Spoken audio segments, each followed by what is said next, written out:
Okay. Hope everyone's doing well.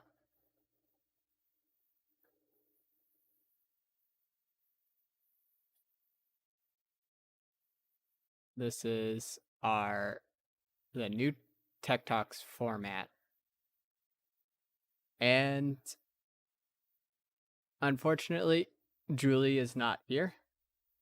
Uh just she is busy. End of the school year. I am hoping that I'm able to get her back. But until then, um it's gonna be just us. And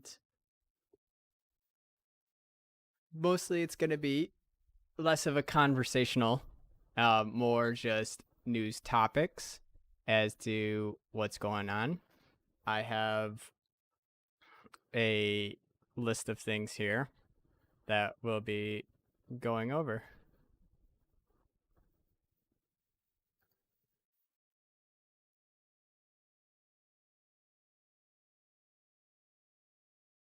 And for everybody that knows about Tech Talks, it should be all the same stuff that we usually would go over. It's going to be very, for the people that don't know, Tech Talks, we tend to go over new technology or tech news that is relevant to the average consumer. So we will be probably not going over things that we won't see 10 years from now, but things that are relevant today is more what we're looking for, or in the next year. So, without further ado, we can get started.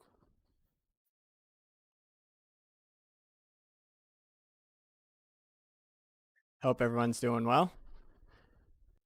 Today we have a few different topics, ranging from Google Assistant updating their Nest and Home to be more responsive for the right room. Apple had its WWDC conference, and in particular, there's one feature that I thought blew everything out of the water. And Amazon Neighborhood is coming out this June. Amazon Sidewalk Neighborhood, essentially sharing your Wi-Fi, and I'll be talking about that among a couple other things. So stay tuned, and here we go. First up, Google Assistant asking Nest and Homes which one should have responded on your phone. So I don't know if you've ran into this situation. I don't know how many of you have multiple Google Nest/Homes in your home, but oftentimes we run into, especially because we live in a smaller apartment unit thing, that we ask for Google in our living room or bedroom or wherever, and it responds all the way in the kitchen. And that's not, ideal, because now you're shouting all the way over to the kitchen. So now Google is starting to ask, hey, did the right one respond on the app itself? Which I think is a great step towards figuring out the right setup or the right algorithm for making sure that it's hearing the right person in the right room.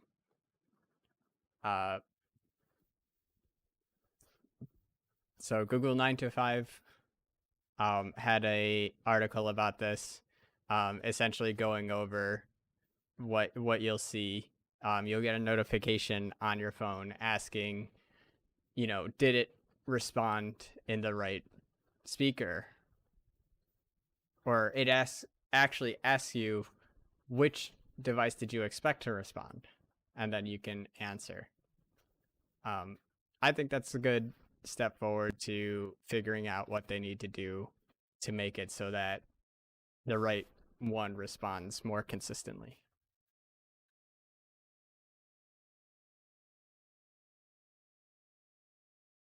Next up, we have, what did I have next on the list here?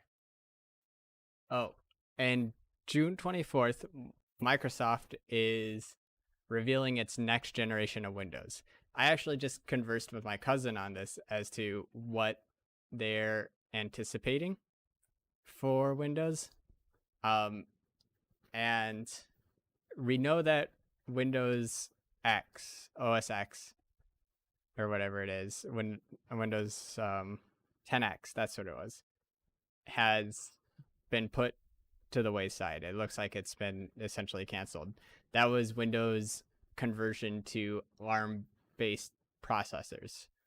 And I think they're still working on converting things to the ARM-based processor system.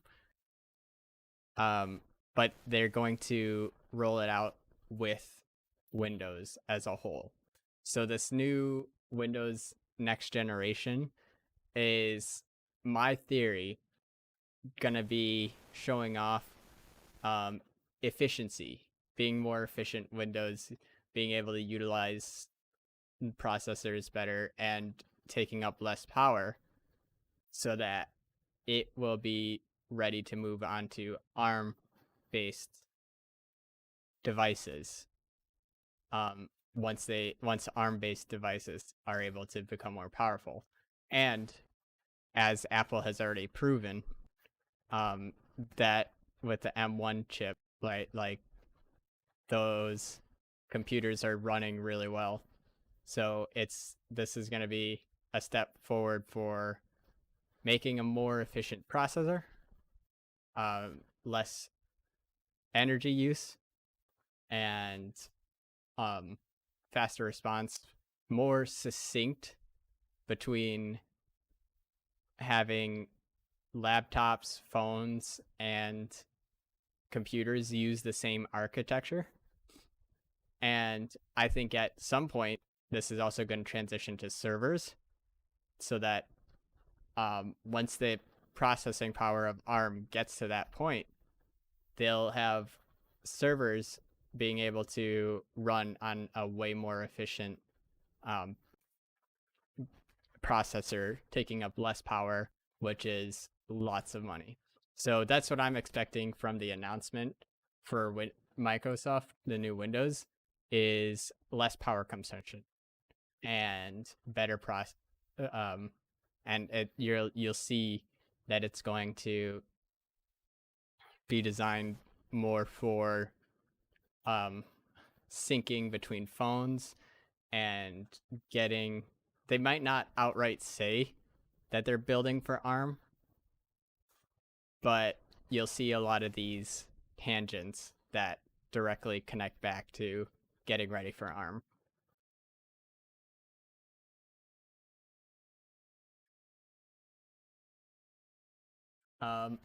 Third, Instagram and the fake profiles outbreak. I don't know if you guys have ran into this, but right now, but in the last month, both Julie and I have had our elder relatives have contacted us randomly out of the blue via Messenger. But when you look more closely, they're not replying from their Facebook, they're replying from Instagram. And these elderly family members barely can work Facebook. So when it's being told that that's coming from Instagram, when we're pretty sure they don't have an Instagram, we did connect with them. They haven't seen or heard anything. So this isn't them being hacked on their devices. This is somebody taking their name and profile and seeing their friends and creating a separate account on Instagram and then messaging people on Facebook Messenger as a hidden tactic, as a con to get them to sign up for whatever bullshit that they are trying to push. Um, Outside of making your profile more private, or deleting it altogether, there's nothing that's going to stop this. People are going to be around. If you do run into this, make sure to report the account. I personally did not tell them that I knew. I did not block them. I wanted to see how long it took for the report to actually block them. And to this day, I don't know. Actually, I could look it up, right? I still have Messenger and see if they still are there. So the last time they contacted me was a week ago. And it looks like they are still up and using.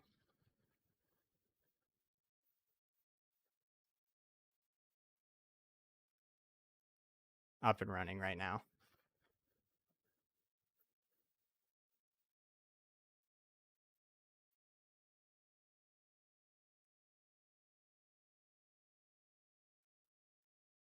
So it doesn't look like the account's been blocked. So Facebook is pretty far behind on this because this has been since May 12th is when they first contacted me, and that's when I first reported. And then every message since, I've been reporting to get them blocked.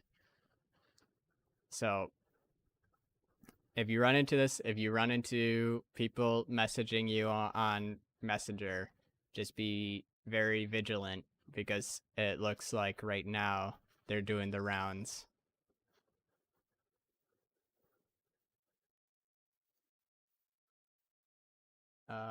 Next up on the news is Apple announces macOS Monterey. And the coolest feature. All right, so Apple had its whole WWDC yesterday.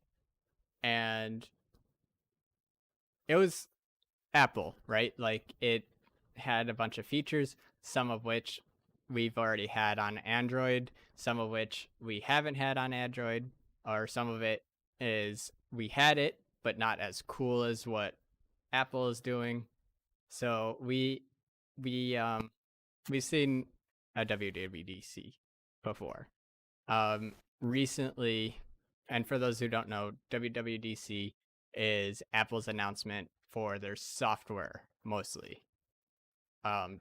So when they tell us about their iPhone upgrades, their Mac upgrades, their iPad upgrades, all on a software portion. There's not necessarily nothing new to buy, but they're upgrading all the OSs. So iPhone had some incremental upgrades. I honestly kind of missed that portion when we did the live stream, and the stream is down now because apparently Apple had it copyrighted. So I don't have anything from the stream anymore. Well, I do have it downloaded, but I can't really show anything. The coolest feature though, between the iPad, the iPhone, the Mac system, that I found was the seamless integration of a second monitor or dual monitor. And dual monitor is kind of it sounds more than what it did, but the seamlessness is the important bit. So you can now set your MacBook close to the your iPad, and then just use your MacBook, bring and use the iPad as a secondary monitor, quote unquote. It still is an iPad. It doesn't just become a second screen for for your laptop, but at the same time, it does. You have to use the iPad as an iPad, but the mouse from your laptop will move over to the iPad screen, so you don't have to use them separately. Your workflow stays on the laptop, and then you open up the apps in the iPad using the mouse from your laptop, and you can click and drag to move files to and from the iPad to the laptop, and this also works with the desktop, the iMac. So this seamless integration, because a lot of people that have Apple have a MacBook, have a iPad, and oftentimes have an iMac. So there's 3 screens right there that many of them, I would bet, most people don't use dual screens. And instead of, forcing them to buy a second screen, this will get people to use dual monitors because, which is really good because a lot of people don't understand the productivity of dual monitors without having to actually spend any more money because they already have all the equipment. They just need to set them next to each other. I thought this was phenomenal. No prior setup needed. You just sit them next to each other. They have some sort of chip that recognizes each other. Very much, I bet you it's the same thing that's using the auto pairing systems. I thought it was fantastic. And another point in the Apple jealousy system.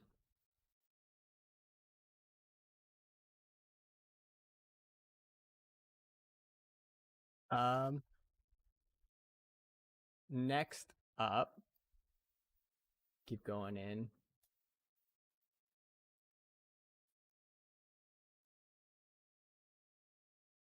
This one's an older one, but um, it's still it's going to be relevant in the next couple weeks, to a couple months.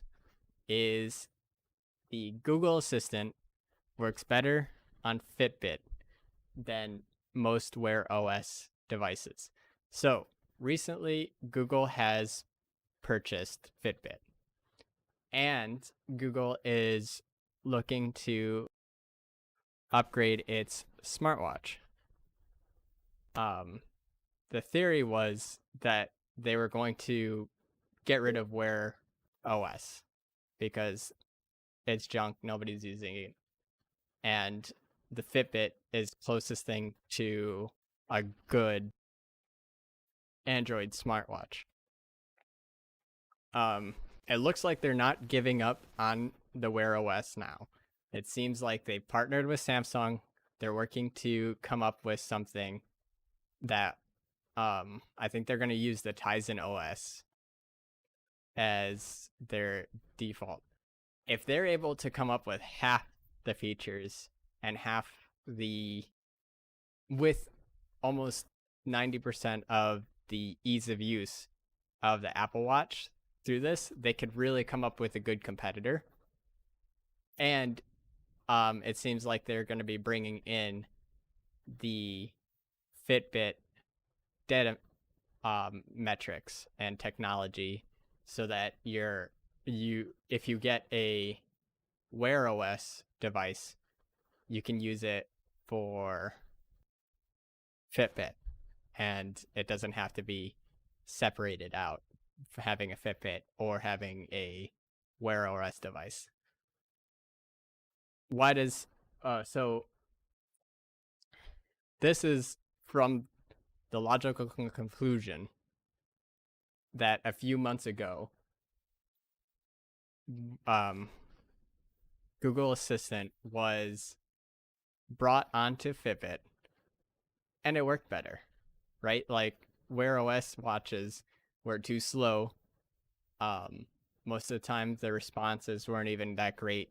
Using Fitbit or using the Android Assistant, Google Assistant on those watches was more painstaking than useful. And then when they brought it over to the Fitbit operating system, it worked. It was fast. It was exactly what you wanted it to be on a watch. The Tizen OS from Samsung seems to be a faster system, so, and more battery efficient. So being able to consolidate these methods into a singular comprehensive watch that is going to be used to battle that Apple Watch, that potential is very hopeful for me. As somebody that is not Apple, I kind of wish we did had something that could actually compete with the Apple Watch. And so I'm going to be excited for the new Google announcements for the new hardware. Hopefully a new watch is in there. But previously said with the Google I/O conference is, since they didn't give a lot of details then, we might have to wait not this year, but till next year, before we see any fruition from that.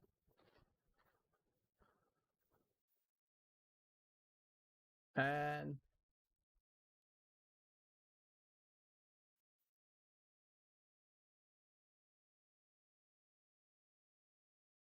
here is a good update is the FBI and Australian Federal Police. They ended up finding or decrypting a app, I guess. So I guess what happened, or what these criminal organizations are doing, is they are taking phones, reconfiguring them to have their own, I guess, even operating system probably, but especially they can't talk to any other networks. They have one app that is an encrypted app that they created, and that can only talk to other phones using that app. And the only way to get that app is to get one of these special phones that has been wiped of everything, except for getting to use this app. And from there, the FBI, Australian Federal Police, figured out how, got their hands on the app, was able to decrypt messages, and from there they busted so many people in these different crime rings, because it was so widespread, this phone app usage, that they were able to bust so much. Now that they gave up the ghost, assuming that at this point the crime rings figured this out already, so that's probably why they gave up the ghost. And there's more apps like this out there, but that goes to show the level of where tech is, what is being done to prevent from hacking, even on the hacker side, the criminal organization side, what they're doing to protect themselves from getting caught. And still, how vulnerable of a system using technology is. And it's keeping that in mind, right? Always be careful on your computer. I guess that's the moral of the story here. Is even though you're not doing criminal activity, but you're also not going that far out of your way, most of you, to protect your computer or your files or whatever. And so if something as secure as being off the grid, quote unquote, is able to be accessed and decrypted and used to take out these crime rings, right? It's going to take less than half the effort, less than a percentage of the effort to get whatever they want from you. So always be wary on the internet. Just good word of warning. And it's good to see that the police forces are keeping up with the technology as well and being able to use that to help fight crime.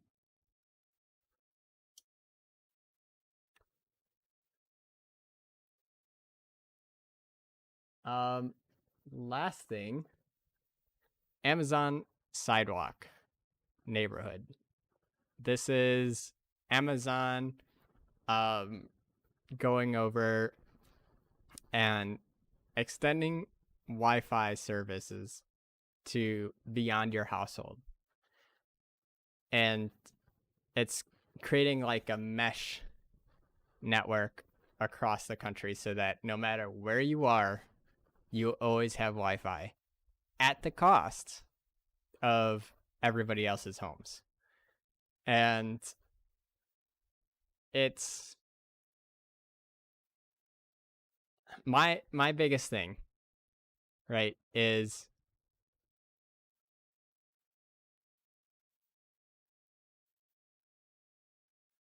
the like we have data caps, and Amazon says that they cap the data that you give out to like 500 megabytes.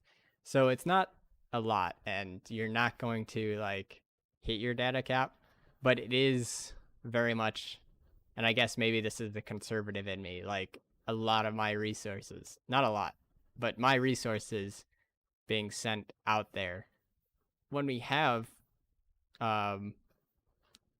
data plans for our phones, right? And somebody else is just jumping around their own data plan so that they can get free Wi-Fi. I don't know. Then there's also the security issues, right?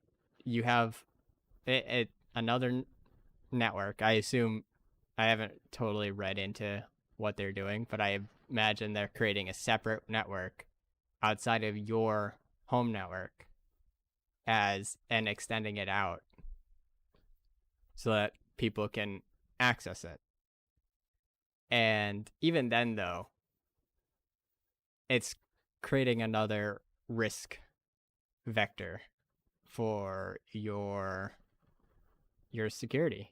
And right now, even cameras, like these always online cameras, are being hacked left and right so that people can see if you're even home or wherever you have the cameras. Like, I've never been fully on board with these Wi-Fi enabled cameras to begin with. They first, benefit wise, very little. I'd be on board with the doorbell. The doorbell is okay, but any other camera, I would get a local hardwired network set up in your house, and a hard drive in your house set up to save the footage. And those are cheap. They're like about a couple of these cameras, these Wi-Fi cameras, you could buy like a 6 camera home network setup from like Swan Security or something, and that's not connected to the internet. You could connect it to the internet so that you can see it remotely, but it's not by default, and it's they're not going to charge you exorbitant fees to save your data on some cloud server. You could just save it at home. You can have that backed up to a remote server somewhere if you really wanted that level of security. But back to the Amazon Sidewalk and to the cameras, just extra level of vulnerability. And I'm not a big fan of it, but let me know what you think and what if you would use it, or if you do use the camera setup. I'd be interested to know.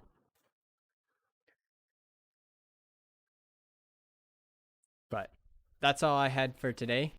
Thanks for watching. This is the first one, but it's going to be a while before the second one because I have to go and be away for a while. But I'll be back, and